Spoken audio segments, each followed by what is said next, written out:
Samsung's latest flagship phones restore a couple of popular features dropped from the previous generation. The Galaxy S7 and Galaxy S7 Edge both accept microSD cards, allowing their storage to be expanded, and can also be submerged underwater. In addition, they feature new gaming tech and a rear camera that should cope better in low-light conditions. Their overall design, however, is similar to the Galaxy S6 lineup. Some experts suggested that could pose a challenge. Although there are significant improvements under the bonnet with the camera, the chipset, the removable storage and the water resistance, Samsung will have to make sure that's visible to consumers, commented Ian Fogg from the IHS Technology consultancy. Because at a glance they look to be the same as last year's model. Samsung does not disclose smartphone sales numbers. However, its share of the market dropped by 2% in 2015, according to research firm IDC, at a time when Apple, Huawei, and Xiaomi made gains.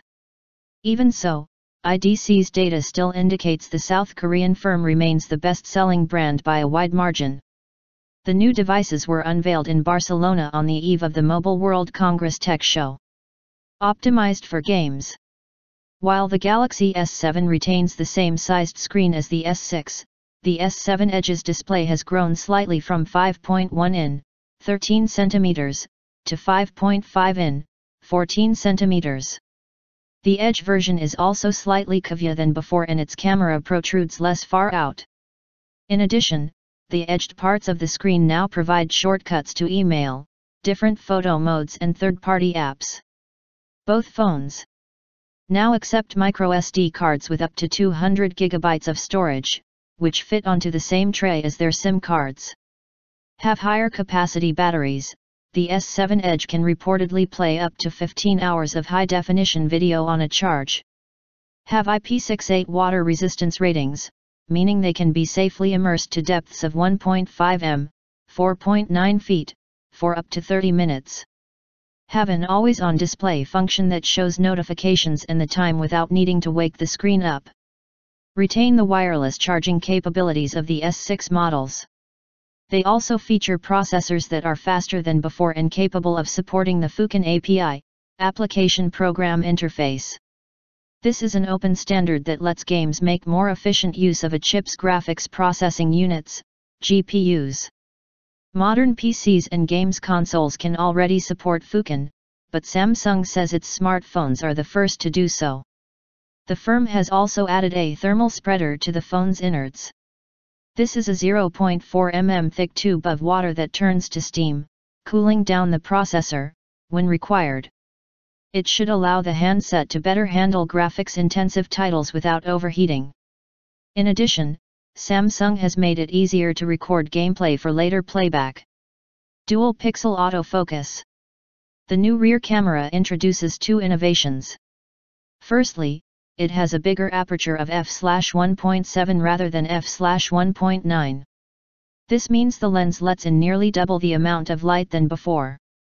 The pixels are also slightly bigger, which should mean the phones are more capable at taking low-light photos without the need for flash. Secondly, its sensor is the first on a smartphone to feature dual-pixel autofocus. This means each pixel can be used to both record the image and determine focus rather than just one or the other.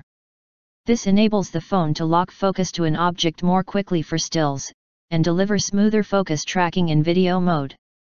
The technology was first developed by Canon, and until now was limited to the Japanese firm's DSLR, digital single-lens reflex, and cinema cameras. It's not easy to explain or even show off at the point of sale, and that's something Samsung will struggle with, commented IDC analyst Francisco Geronimo. But I believe those users who start using it will quickly realize it does make a difference and will help them get better pictures. One consequence of adding the new technologies is that the camera's resolution has had to decrease from 16 megapixels to 12 MP. The South Korean firm also introduced a 360-degree camera. It can film footage for playback on its virtual reality headset, which Samsung makes in partnership with Facebook's Oculus division. The Gear 360's interactive pictures and videos can also be uploaded to Facebook and YouTube. The device is only compatible with the firm's own handsets. That contrasts with a similar camera unveiled by LG that works with both Android and iOS phones. One analyst suggested such kit could add a new dimension to weddings and other big occasions. These cameras will allow users to easily create their own 360-degree content, and this will help fuel demand for virtual reality accessories and broader acceptance of the new types of photos and videos, said Ben Wood from CCS Insight. It was also revealed that the Samsung Pay smart wallet service would be expanded to the UK, Australia, Brazil, Canada, China, Singapore, and Spain this year. Sales dilemma. One company watcher suggested it was a no-brainer to pick the new phones over the Galaxy S5 and earlier handsets, but a harder sell when compared to the S6 range. Samsung has a problem that is actually shared by most smartphone companies today, said Carolina Milanesi from Kantar World Panel Comtech. Each year's phones look more and more alike, and what gets tweaked is more of a finesse to what's inside, and that's really hard to convince customers to pay extra for in stores. Even so, a spokesman for Samsung said it intended to leave the S6 phones on sale alongside the new devices.